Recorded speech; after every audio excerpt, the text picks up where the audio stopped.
preparing live stream, preparing. Okay, and then I'll put it back up on the screen once we're good to go.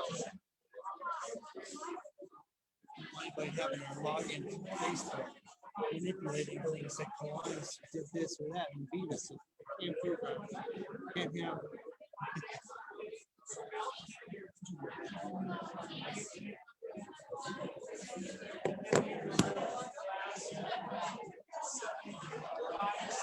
Oh, you gonna put up Santa Claus again? I don't know. Should we? I ask Michael. I don't know if he wants to do that. All right, we're on. Got it. Yes.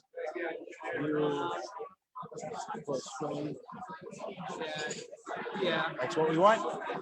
Okay. Or you can clear out the other side.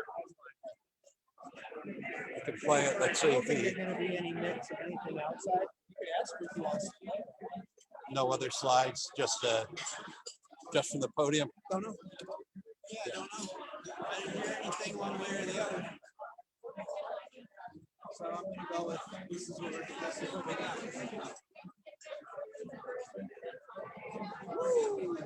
You just went up on the screen. That's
Stu, he's adjusting it here. Okay, is it working now? No, it's not working.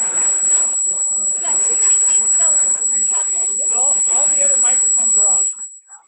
So it's this. Well, that's not a microphone. So But what's connected here? that's not affecting anything. No, the wireless mic's not working. The wireless mics are off. Yeah, so There's a microphone here. We gotta mute this. yeah, Stu is talking. Yeah, but it's not. That's not what's. That's muted. He's talking Stu. Press mute.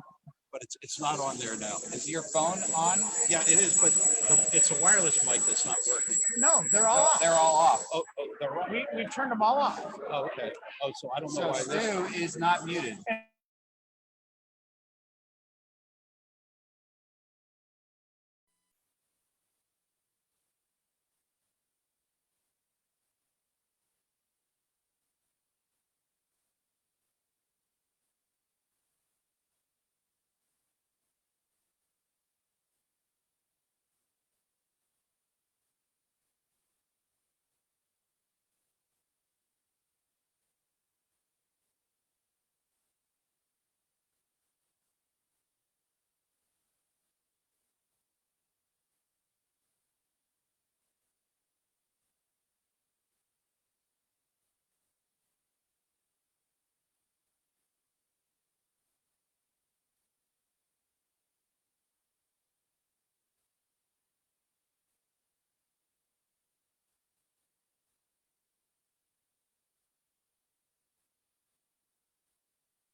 Good afternoon, everyone. My name is Mike Ballard.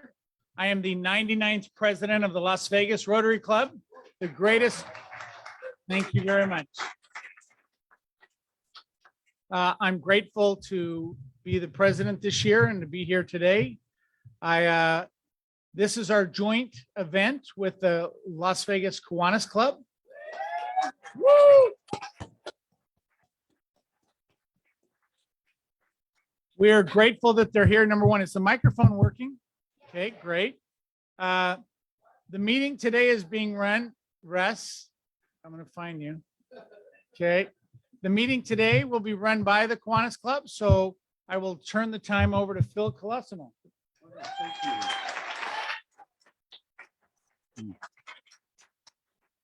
Thank you very much, Mike. He has been so nice in getting this all arranged this year. This is quite a get together. I'm really happy with the turnout. Let's begin by having our Pledge of Allegiance. And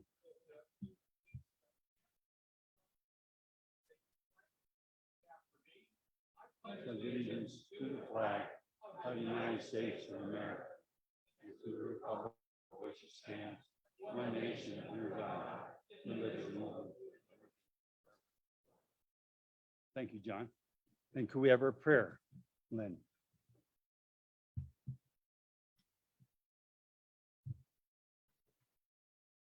I've got a short invocation, and so before I give the invocation, I'd like to say it's how much fun it's to be here every year with this Kiwanis and Rotarians.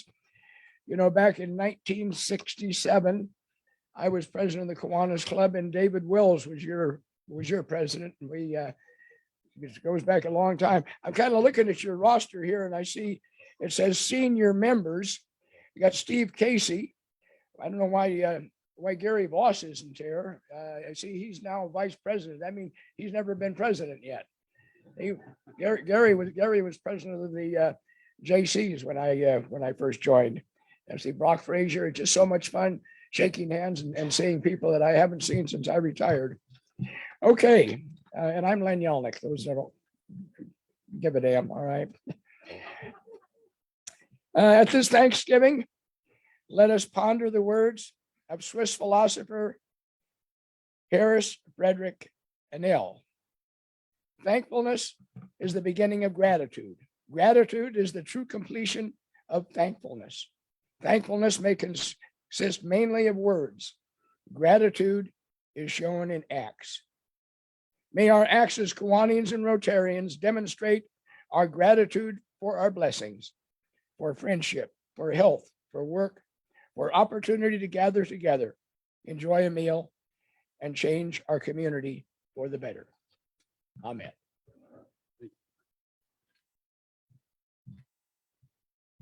Thank you, Len, for dating your age. I appreciate that. All right, we're going to have Howard is going to conduct a nice song for us.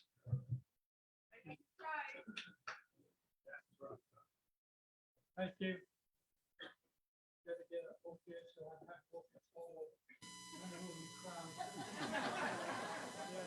Wonderful to see you again. Last year, what I'm going to do today is start making better, and hopefully I will do it in a friendly key. This is designed for the men. The ladies, it doesn't matter. What day you go? Anyway, I'm going to give a note. Oh, wait a minute. Don't go anything without my direction. I said I had to have control.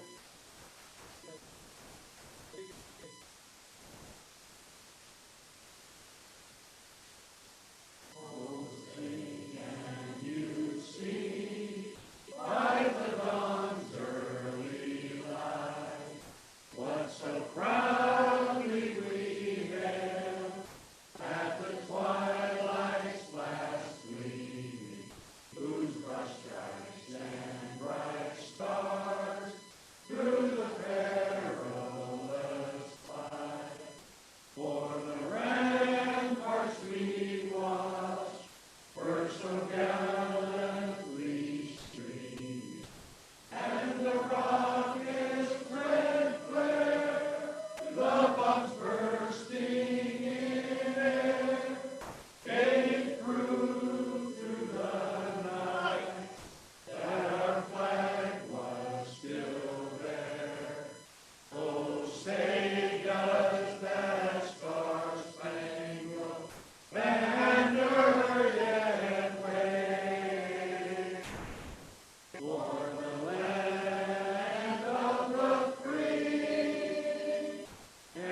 Thank you,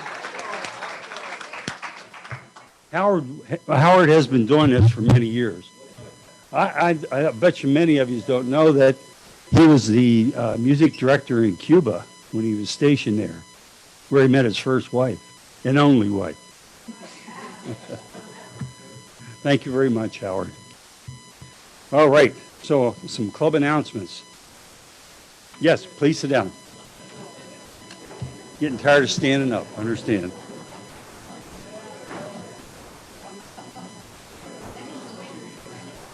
Okay, I'd like for the past lieutenant governors to stand up when I mention your name. I'm going to mention who they are in our club. Now, just to mention a few things about Kiwanis is that we are in a sort of a bureaucratic setup. We are in a bureaucratic setup here, and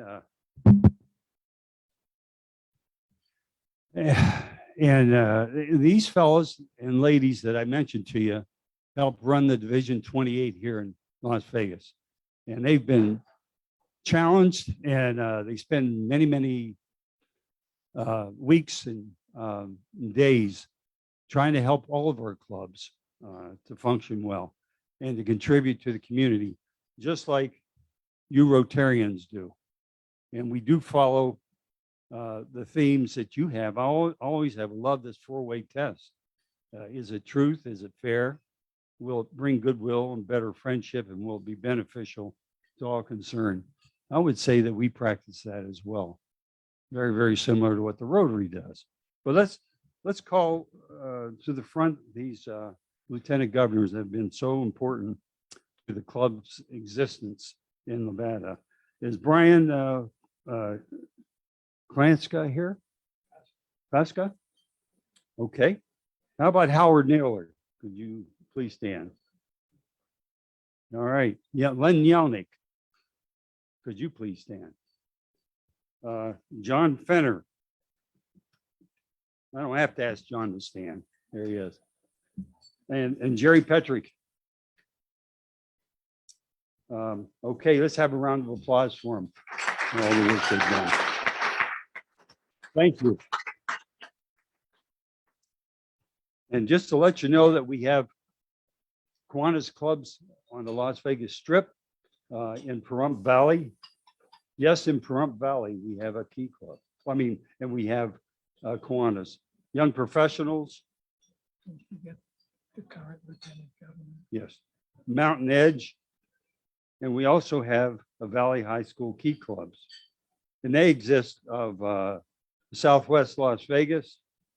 And we have Durango, Faith Lutheran, Las Vegas, and Meadows, and Spring Mountain. So we have quite a few there. And Howard?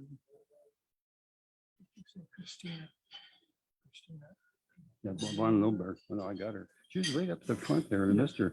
And I missed Christina Von Lindenberg. Please stand up. All right, and our present lieutenant governor is Reva Braun. Please stand. Reva.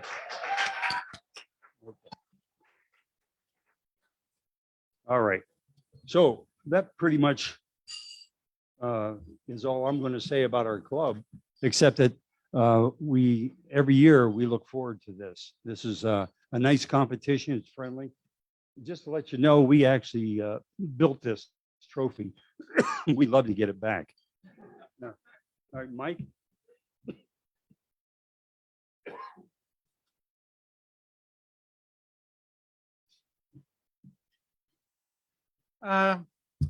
We'd like to thank, first of all, to make this meeting happen, we had a lot of volunteers, and I probably don't have all the names. But those that helped set up were Kathleen Mahan, our greeters were Rose Falaco and Bhavan Singh, our sergeant of arms will be past President Jim Cole. Teardown will be Antoinette Monroe and Susan Ziobro. And our scribe for the meeting today is Susan Ziobro, and our photographer will be Mr. Jim Tucker. Please, and we had numerous other people. Let's give a hand to everybody that helped out today.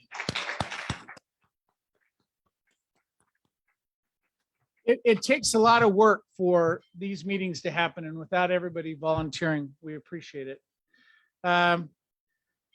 We, number one, Rotarians, we have a green book going around.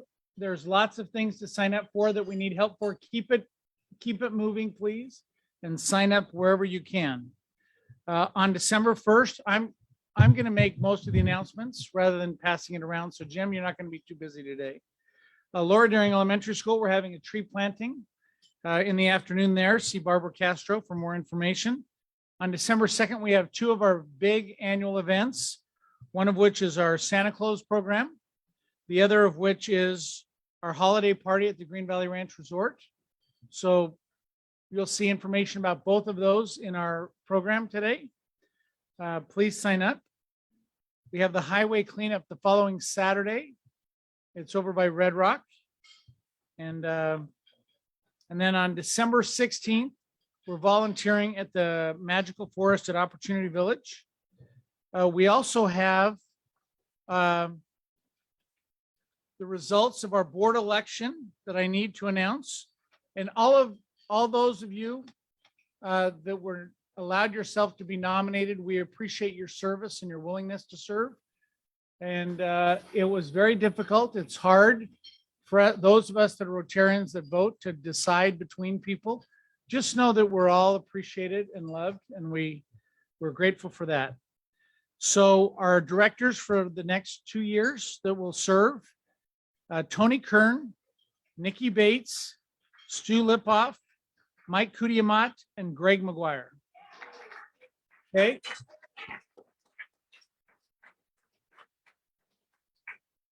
So we have a mini formal board meeting immediately after this meeting in the bar. So I don't believe there'll be much drinking, but we have to take care of one piece of business by next year's board. So please join us in the bar for that. I'd like to call up Diane and Jay, visitors to our club today, if you'd be willing to come up. Bob Warner, would you also come up, please?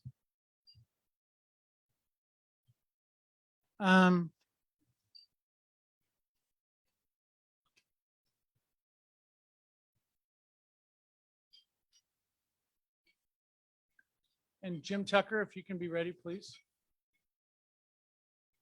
I'm going to grab this and we'll just stand on the outside here. As I walked in, when I was identified as the president of the Rotary Club, Jay and Diane, Jay came up to me and introduced himself. He, because of the programs that Rotary does for youth, they've made a donation to our foundation in the amount of $5,000. Wow.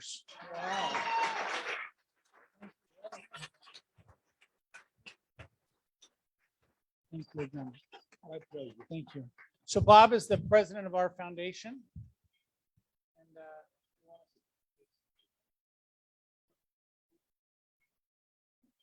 wow, we're really, we got one more photographer coming up here. I want to back up just a bit.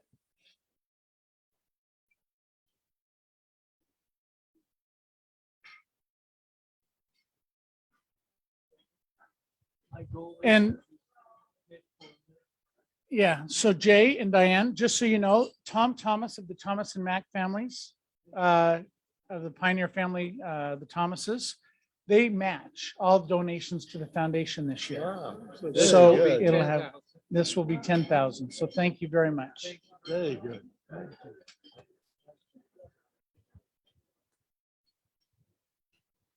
Okay. And we have, oh, and I don't have the information, all the information here, but how many of you like the rodeo, have ever been to the rodeo?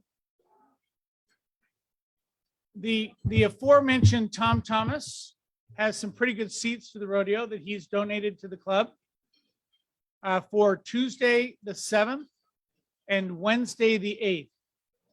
There are 2 seats that are fairly good that we're going to auction off. And so they're again, they're the Thomas seats in the Thomas and Mack Arena is where I believe it's being held. So would anybody like to bid on the Tuesday night tickets? There are 2 seats. How much, John? $100, 200, 300 by Mr. Christopher Ballard. Okay, John, any more? These are 2 tickets for Tuesday night. 350. We got 350. Anybody else would like to bid for those tickets for the rodeo for Tuesday the 7th? We got 400. Is that for you, Sean? Got it?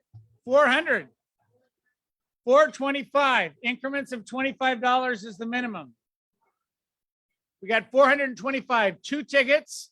I think they sell for like $800 online. So they're down fairly low. I wish they're Tom seats. Okay, hold on. Section 106, what? Row seats, 3rd row up, seats 3 and 4. Okay, 425 going once, 450. I got 450. Rich, 500. 500. Next, 525. For the 9th or the 8th? This is for Tuesday. Wait a second. I thought you've got the dates right. I thought it was the 7th and the 8th. Okay, these are for the 7th. Okay, we're sitting at 525 right here. 600 right there with Rich Robledo. By the way, Rich, are you running for office? No. Okay, we got 600 with Rich Robledo. Any more? 600 going once, 600 going twice. Sold. Thank you very much. Okay, now the following day. The following day is Wednesday, the 8th. We've got 2 tickets. How much, Sarah? 100, 200, 300, 500. 500. We have, this is Wednesday, the 8th, same seats. 500 going once. 500 going twice. Sold to Jackie. Great. With that, enjoy your meal, enjoy the fellowship at your table, and we'll resume in a few minutes.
Okay, it's time for our speaker.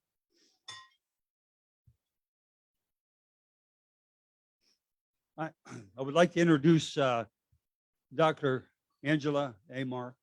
You look at your handout, you can see her history and see that she's been here for 4 years at UNLV. Has made a big difference thus far in terms of the programs that she's setting up with lots of help from lots of people. She has a very distinguished history. She's in the American Academy of Nursing, distinguished fellow with the International Association of Forensic Nurses, and a fellow in the National League for Nursing Academy of Nursing Education. And she serves as chair of the American Association of the College of Nursing Government Affairs Committee. So she has had, as I said, a great impact on Las Vegas. And she plans to stay here for a while. So let me introduce her to you and for you to enjoy what she says. Dr. Amar.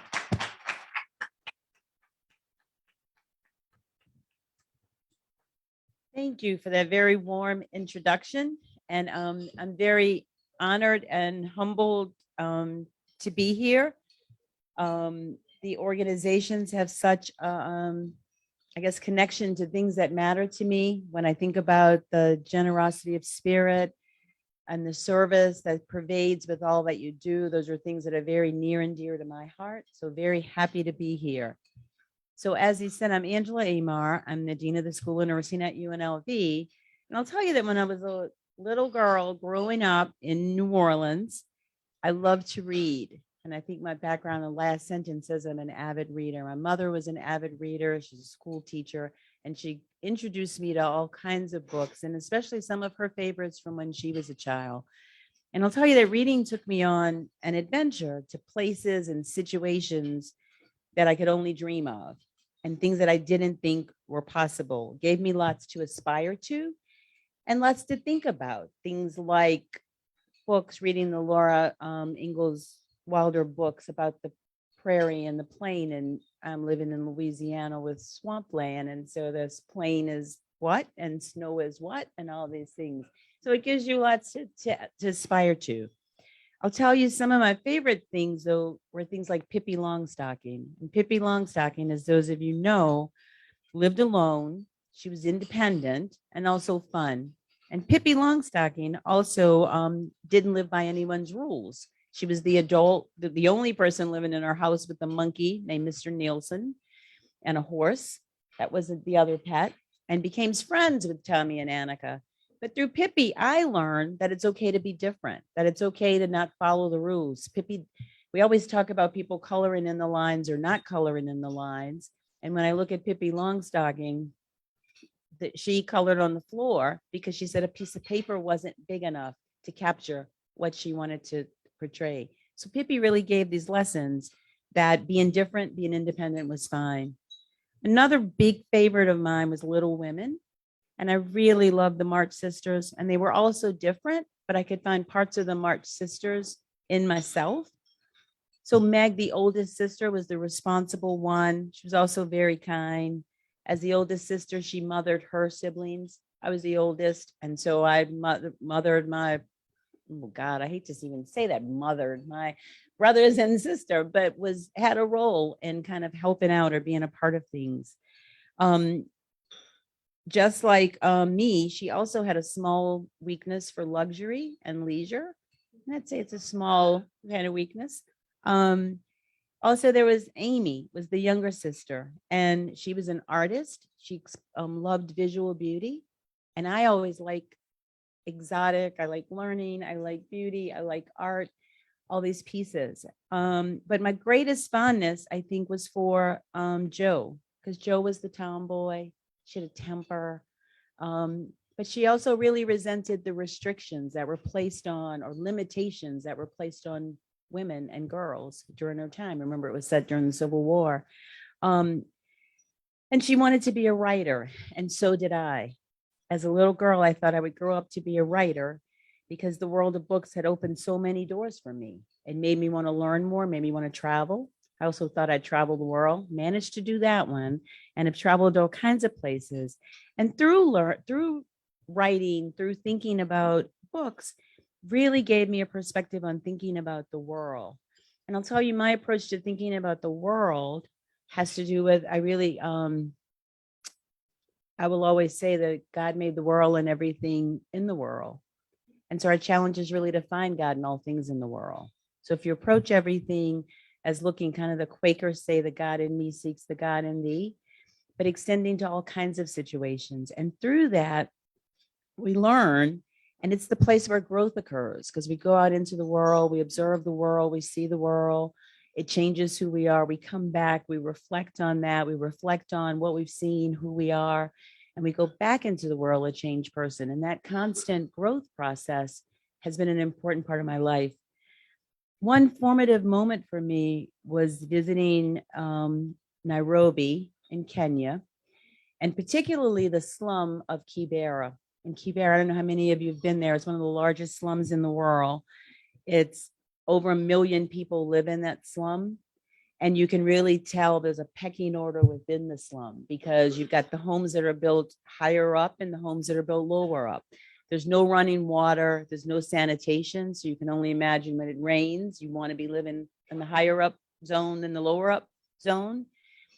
You see little, I call them creeks, but they're not really creeks. And you see people living in them, you see people getting water in them, and you see animals in them, and you see people using the bathroom in them. People use the bathroom. I remember the sneakers that I brought on that trip I left, because walking through the slum really dirtied them significantly.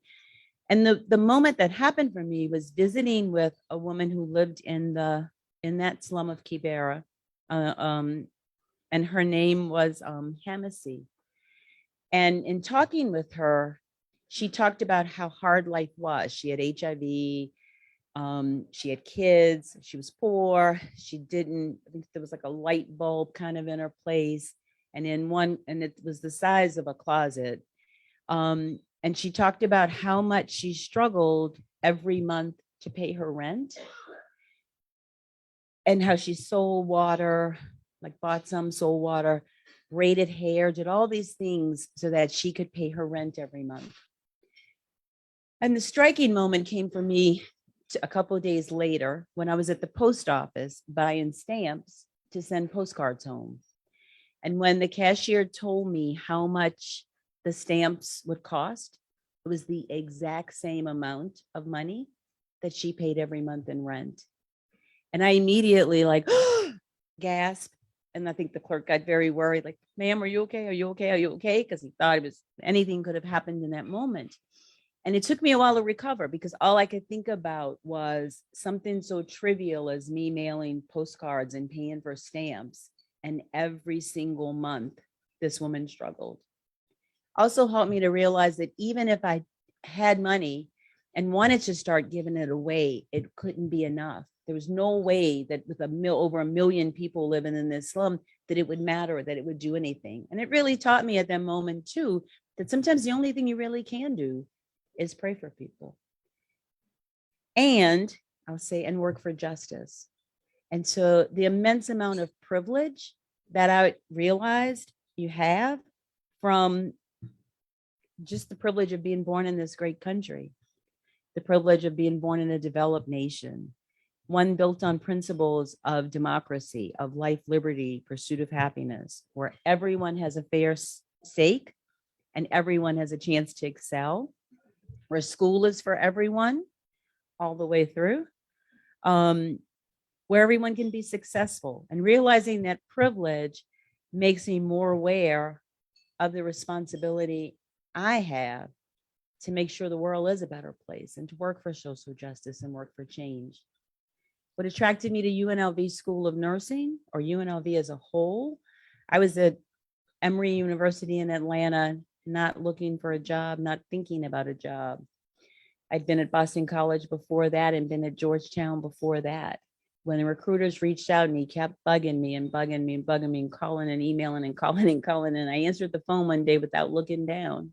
And when I looked down as I picked it up, I saw, oh my God, it's this recruiter. But he was very nice. And he said to me that he had a job that he thought well aligned with my career. And throughout my career has been a strong social justice bend to the research I do, the work I do, all the pieces, and a strong diversity piece. And I said, okay, I'll talk to you. And he sent me the top tier plan and for UNLV. And in looking at UNLV, to see this university that was very committed to who it was, it had a diverse student body, lots of first gen college students, lots of economically disadvantaged students, lots of educationally disadvantaged students, but UNLV was on a quest to become a better place. And those aren't the students who typically go to top schools. It's a whole different student body I left behind at Emory than what I found here at UNLV. But the idea that UNLV wanted to go there, the idea that UNLV was very student focused, that it really wanted to make each individual student have the best experience possible, really spoke to my spirit, spoke to my heart. And finally, the idea that UNLV saw itself as an engaged member of this community and saw itself as having a role in really helping to elevate the area and elevate the community.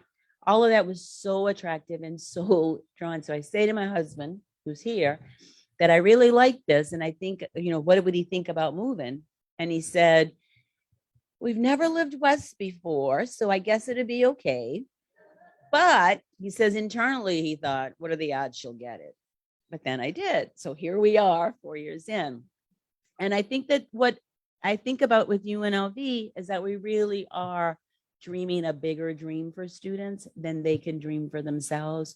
We really are helping students to be positioned to excel.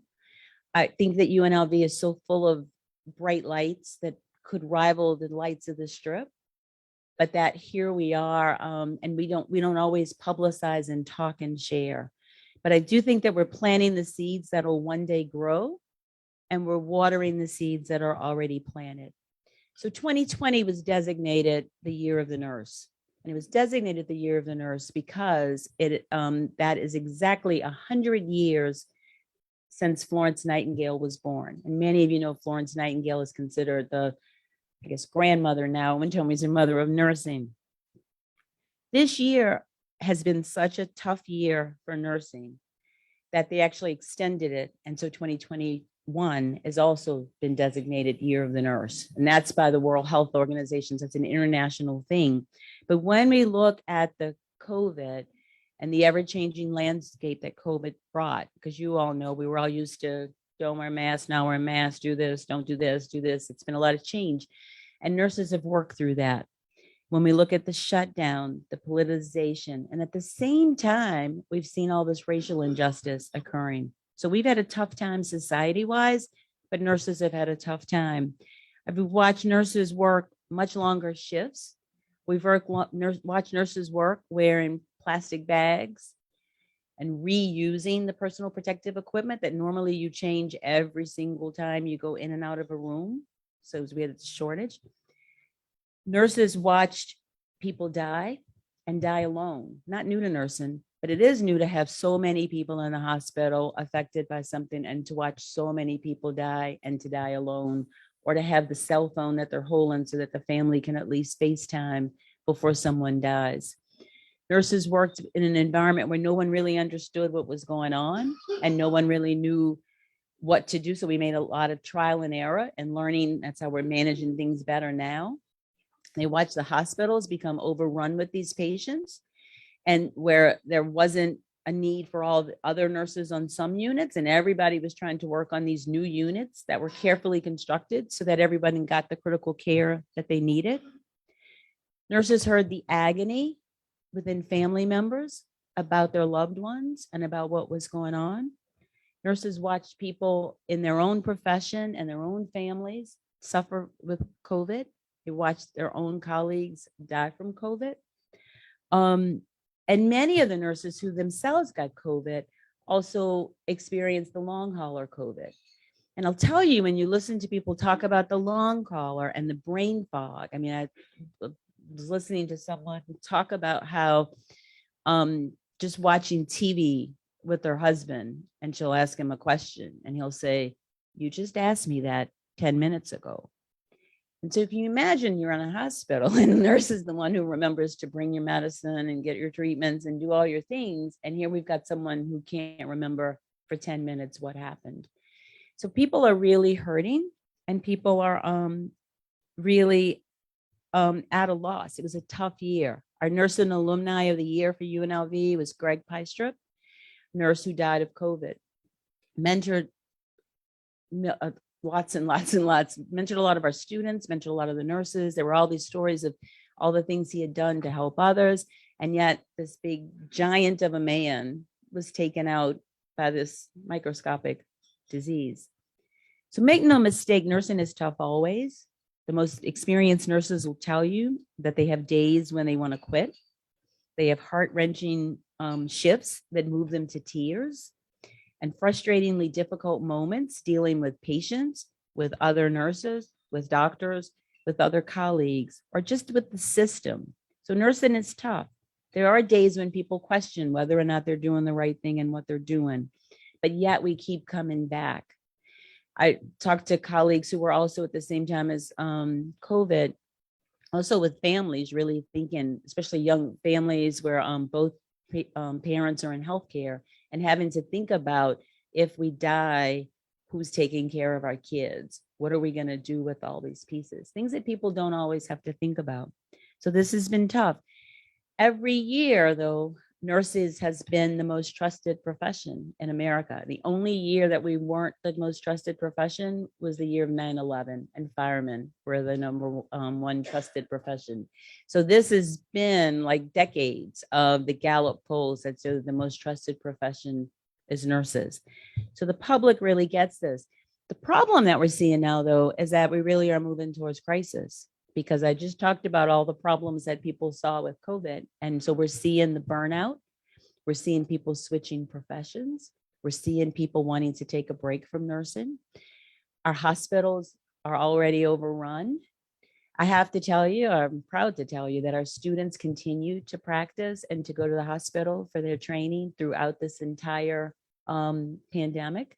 And we've graduated cohorts of students every single semester, and they all have gotten jobs and they all are working and they all are continue to working.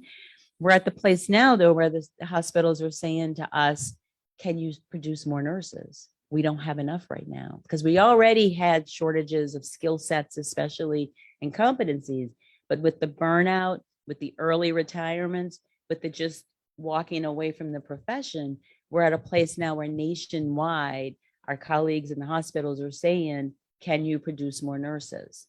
Well, I don't know if you guys know, but the biggest reason that we have a shortage of nurses is because we have a shortage of nursing faculty.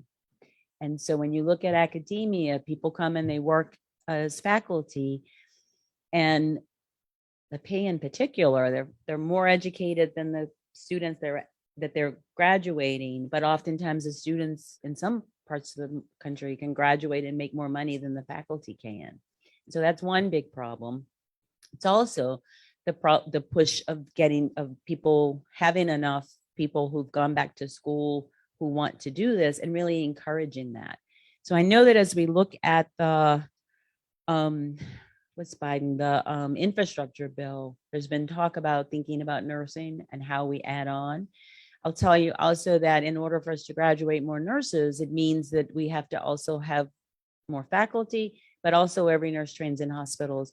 And so the unit capacity has to be there for us to go to hospitals with students. And that I think they would figure out with us. The faculty are probably the biggest thing. So I'll tell you that I know that most people don't think about it, but the only reason you go to a hospital is because of the nursing care. If you can do it in an outpatient office, if you can do it in a ambulatory care center, same day surgery, you will. So you go to the hospital because you need the 24-hour round the clock care. And so we at UNLV are working very hard to make sure that when you or your loved one is in a hospital bed and you look up from that bed, we know that you're going to see a competent, capable caregiver, because we work very hard at training these students so that they can provide competent care at the bedside. But we also have a family nurse practitioner program where you see people in primary care, We just started a psychiatric nurse practitioner program. So those are people who can also provide therapy as well as prescribe medicines. And we're about to start a certified registered nurse anesthetist program. So that's about anesthesia and surgery. And a certified nurse midwifery program. So that'll be nurse midwives who help with that. So we're doing all that we can to sort of think about the future. We're also exposing our students to other things. We're doing more community work, more immersion work, more where they're seeing how people live. One thing we do is a poverty simulation where students get to spend an hour, but each 15 minutes is a different week, and they get to live as a simulate sort of a family who lives in poverty, so that they can really learn about what that experience is like and how to connect to patients better. So I'm going to say in closing, the future, the best way to predict the future is to create it. Abraham Lincoln said that, not me. And the future depends on what we do now. And so now we are working to sort of make sure that everybody's healthcare needs are met. But additionally, we're also working to sort of help these students to sort of dream a bigger dream. We've got a lot of smart, bright, talented students. When I do a Dean's List event, 2/3 of the student body shows up because they're all smart and doing really well. And so I think that the future of nursing in this area is in bright hands. And our students are going out and changing the world. And I really appreciate, again, this opportunity to come and share with you a little bit. And I'm happy to answer any questions that anybody has.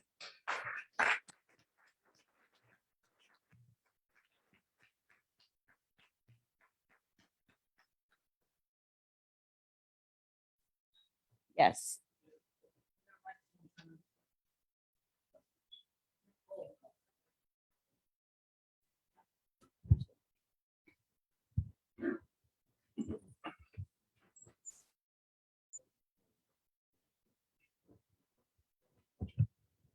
Thanks for speaking to us today. How many nursing students do you graduate every year generally? For the undergraduate students, we graduate about 300 every year, new nurses. And then the nurse practitioners, we graduate about 40. And then we also have doctoral programs that graduate about 25, 30 students. And that's important because of research that helps to make people's lives better. And we have a lot of faculty doing some really cool, interesting research that really is making people better. Thank you. All right. Whatever.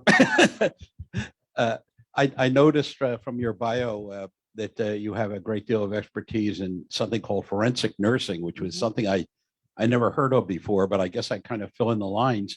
I'm just wondering if that's something that you teach jointly with criminal justice or somehow involved, and to what extent it's within the School of Nursing or goes broader, or that's a major topic area? Yeah, so it's a newer specialty area within nursing, and forensic nursing is really just the interplay of nursing with legal issues. And so the way I came about it was that the research that I was doing, and actually some of my clinical practice, was with people who had experienced dating violence, like young folk, and sexual assault, a big part of that. And so the training, usually you get training in that at the master's level, but when you think about the sexual assault nurse examiners, they're part of that. They testify in your trial, they collect the evidence, and work with the police force on that.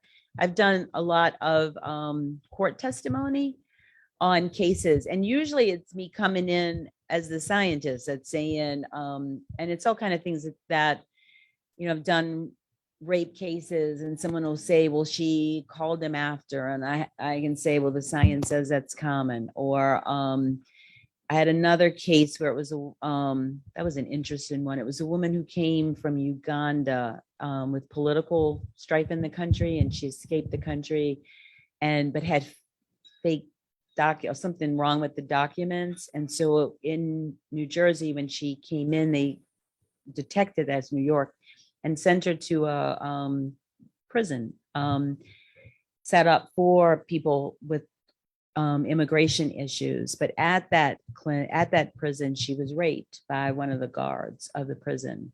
And he said it was consensual. So once he said that, he was admitting, but it couldn't be consensual because he was a guard and she was a prisoner. So he was fired and there was a case. And then, she had been raped in Uganda before as well, because she had spent time in jail there. So my testimony was really things like that talking about when she wasn't the best historian, but part of it was that she grew up in a country where you didn't have calendars and dates. So she couldn't tell you things like the year she was born, to be exact. She'd say, I went to the hospital in the spring, winter. And so they tried to discredit that, where I could talk about, but that's a common thing. She also, what was the other? There was a lot, there was things with her responses with the PTSD, and they were trying to say, well, it's already there because she was raped in her home country. And my response was clearly that in this country, she was told from the day she arrived that she was safe here, that she was in a different place, that we followed different rules or followed rules, and that this was not the same, and that this was actually more traumatizing to her than what happened to her in her country, because there it was expected that kind of thing happens, but it wasn't expected here. So we didn't even go to trial on that one. We did the deposition. And I think because our reports, both experts came in saying the same thing, it's just the other side said it was because of Uganda. And I said, you eggshell client, you take your client as you find it. And yes, she had these issues, but this made it worse and this compounded it. So after deposition phase, they actually settled, and she got a nice little settlement. And she also was allowed to come in the country. So I have two questions. One Yes. was, if you wouldn't mind sharing kind of compensation for recent graduates so that we understand that. And then number two, as it relates to creating more diversity in the workplace in nursing, sometimes you have to start earlier, right? Because some of those disadvantaged communities have more educational challenges. So how, is the nursing program doing something to try to start earlier to reach those Those are challenge great populations? questions. Great questions. So the compensation for students, for nurses, is pretty good. I know when I was at Boston College, and then Boston's high cost of living, the provost would always say that there were two majors where students graduated and started making like 60,000. That was what he said then. And it was accounting and nursing. And so pretty much, engineering's the other one that comes in big. So the student right now, they're paying travelers lots and lots of money. And it's really causing a lot of tension in hospitals, because you've got these traveling nurses that are coming in that are making $150 an hour. And you've got your nurses probably making closer to like 30, 40 or something. So that's a huge disparity, but you're doing the same work. And so I've learned some places are just paying everybody travelers rates, but the hospitals can't sustain that. So the compensation is pretty good for nurses. Nurse practitioners probably make about 150, 200. And then the certified registered nurse and anesthetists are probably closer to 300. So people do well. Year. And then the diversity at UNLV is interesting, because I'm always seeing that over 60% of the current student body identifies as non-white or some ethnic group, which is interesting. And the part that is also fascinating for me is that at Emory, I was the undergraduate dean. And so the students who came into my office having trouble were those who were first generation college students, English as a second language, minority, educationally disadvantaged schools, economically disadvantaged. So that's the whole student body at UNLV. And I already said to you that over 2/3 of them are on the dean's list. So the students are smart, bright, talented. It's getting all the resources. So we have not, as an academic health center, so with UNLV starting the medical school, we're now also working at building out an academic health center that would have the School of Medicine, School of Dental Medicine, School of Nursing, Public Health, and Allied Health all in it. So that as a unit, we have been talking about elementary school adoption center. Councilman Newsom, Brian Newsom, really wants it in the medical district. And so we have been, in conversations with CCSD, about a school that we sort of adopt, and that with that rationale that we really want to help make a difference earlier. Does that help? And then UNLV probably doesn't do as much in the community. The new president has started to has put money into recruitment of students. And so I know UNR is here, they fly students up, they do all kinds of things in here, which sometimes I guess takes the students away. UNLV has not historically done anything in that regard. At my school also, I'll say one last thing, we have a nurse camp that we run every summer, and we didn't through COVID, but it's a week-long camp where rising high school juniors and seniors who want to be nurses can come to camp for the week. So they learn about the college life, they do college tours, they learn about writing the essay, all that stuff. But then we also do some things in our simulation center. They shadow at UMC, they learn about all the different areas of nursing, especially like all of the nurse practitioner kinds of options. And so that's our way of sort of getting immersed in the community. We started with 1 week and then went up to 2. And so we're building, and we hope to eventually do some like spring break and Saturday things too. COVID sort of put a dent in that because we had to kind of stop everything. Thank you.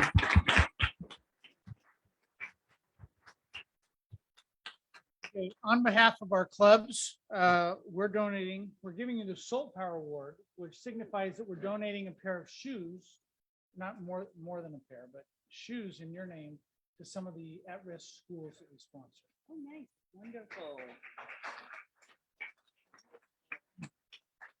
And then a tradition that our new to us Rotarian Tarby gave, we're giving you our 4-way test coin that was referenced earlier about the values of Rotary. With that, I'll turn it back over to Phil. Thank you. And Thank you very much, Dr. Amar. That was exceptional. Well, let's get down to what the real reason we're here. Okay. We're competing with the Rotary on for that trophy today. See how many cans we can give the Salvation Army.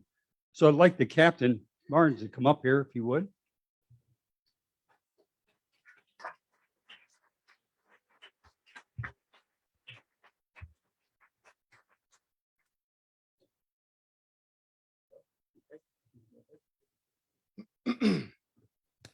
Well, it's exciting to be here for this event.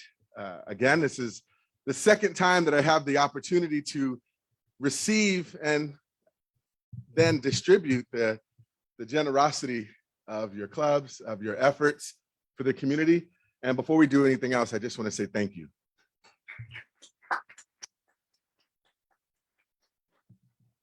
My name is Anthony Barnes, one half of the county coordinating team here in Southern Nevada, representing the Salvation Army, and proud to do so. Also a proud Rotarian of this club right here. And a little known fact, served the community in South San Francisco as a proud Rotarian for 2.5 years. And so I understand the foundations of both clubs. I understand the efforts that go into something like this, but even more so, I understand the heart behind it. This is not just something that happens each year as something that's just done to compete against one another, but it's something that's done really to serve the community. And that's why I love being a part of this. In fact, I had a quote that I wanted to share. I was thinking about as we were coming over today from Coretta Scott King. Says, the greatness of a community is most accurately measured by the compassionate action of its members. And I think that really defines this group, and by extension, the schools and families and individuals and businesses that you worked with to collect cans and funds just to make this a success. And as I shared last year, I will echo again, really, although I know this is a competition and there has to be a winner, the true winners are those that we get to serve, the families that will benefit. And so thank you again for that. And I know that you're being so kind and generous just listening to my niceties, and you just want to know what's the result. So we brought this beautiful trophy with us 2019, this is a continuation of the previous trophy, which I also have in my office, 2019 Rotary, 2020 Rotary. And so now you want to know, well, what does 2021 look like? So let me get the results. Actually, I have them right here on my phone. And the drum roll begins. You guys are amazing. This year's winner, aside from those who will benefit from what we have given, this year's winner and name that will appear on this trophy really served in an amazing way. I think went above and beyond what maybe they even expected, what any of us would have expected. And that's the beauty of it. And the drum roll stopped. I didn't want it to stop, really. There we go. This year, we have a winner. And I am proud to say, because of all your generosity, a new name will go up on this plaque. The Kiwanis Club has outdone themselves this year.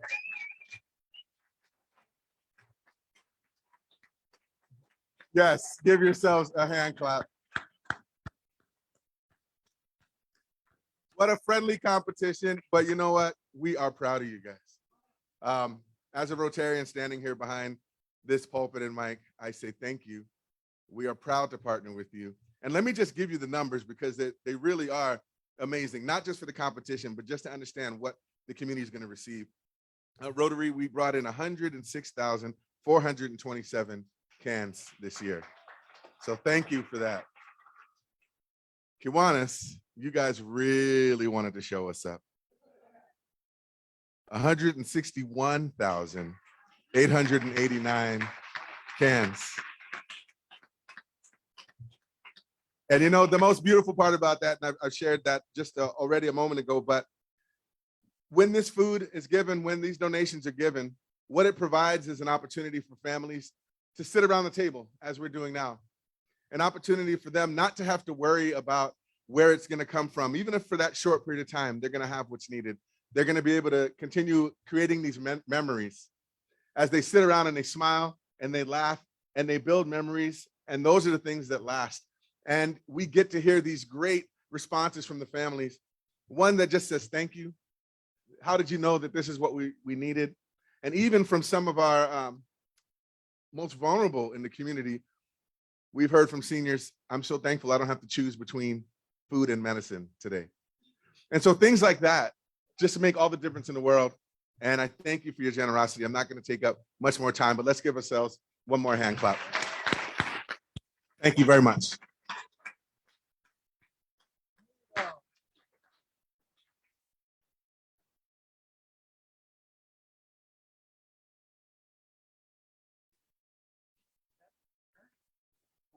Yeah, just 1 second. Yes, sir. All right, thank you very much for coming, all of you, and hopefully you'll be back next year and we'll repeat this. You want to say something?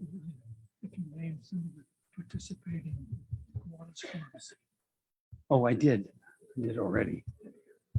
Well, I just want to say too, I want to thank all the presidents of all the participating Kiwanis clubs, because you have been fantastic coming here and helping us win this today.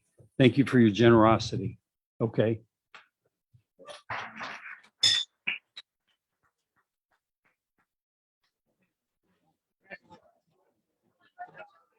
Get impeached now.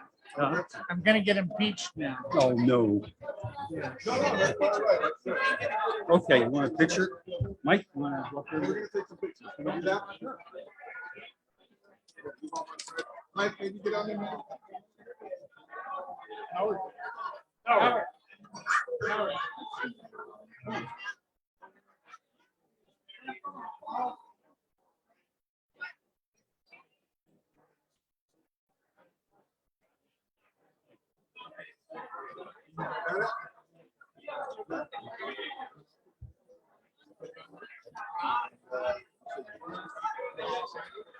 Thank you. What's the plan? We're going right now. Yeah. So who's got the car? I do.